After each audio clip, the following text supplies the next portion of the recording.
A possible serial arsonist is targeting upscale homes in Cape Cod, Massachusetts. One targeted home spray-painted with the phrase, "F the rich." Another reportedly had a similar message. So is this the result of the class warfare narrative we have been hearing from Capitol Hill in recent weeks?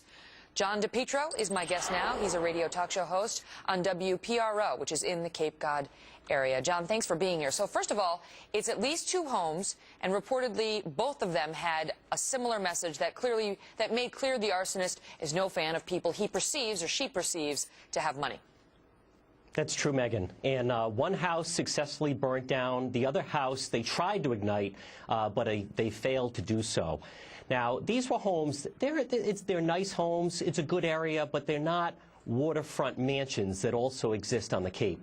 I spoke with the state fire marshal, and he said at no time does he remember any time in the past where some kind of message was like this, left by an arsonist. Now, listen, sometimes some lunatics do crazy things, and people try to blame it on one party or another. When some Tea Party activists do bad things, they try to blame it on somebody like Glenn Beck. And when you see crazy things like arsonists saying "F the rich" and burning down houses, then you see people try to blame it on, maybe liberals like Bernie Sanders, who's been talking about class warfare over and over. Usually, sane people reject both arguments. But my question for you is, do they believe there's any coincidence between what's happening now just in the country with respect to this debate over taxes and the economy and who should pay more and who should pay less and these crimes? Megan, it's interesting because you're really seeing it around the world. I mean, we saw the royals last week and what happened when Charles and Camilla showed up amongst an angry crowd, and they were yelling off with their heads in the wrong place at the wrong time. And anarchy at the UK, suddenly the Sex Pistols, Sid Vicious and Johnny Rotten are alive once again.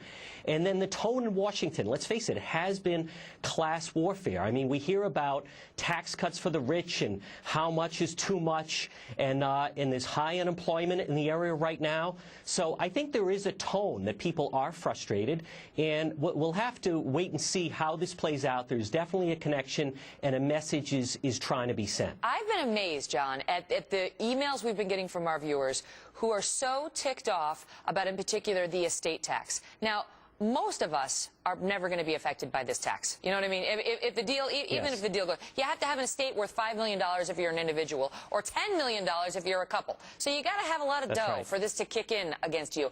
Nonetheless, our viewers are up in arms over it because they feel that it's fundamentally unfair, judging from what I've read on the email. And they don't like the class warfare narrative, and they feel it's sort of contrary to the American dream, that if you work hard and get ahead, you don't get penalized, you actually get some fruits that you can pass on to your offspring.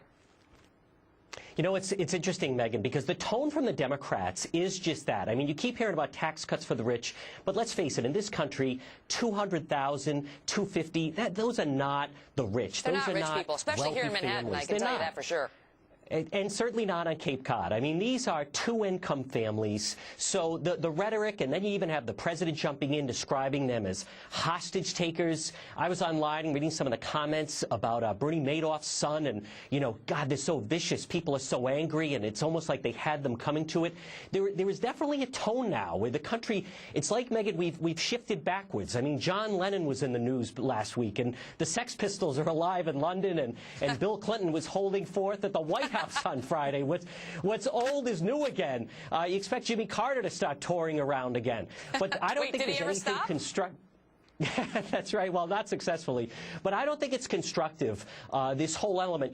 People that work hard are not described as small business owners or as people that are just working families. They are described by the Democrats as the rich. And I think that tone is setting off these types of people rallying back, whether it be the royal family over in London or right here in Cape Cod, where an arsonist is saying go after the rich. John, interesting thoughts. Thanks so much. We appreciate it.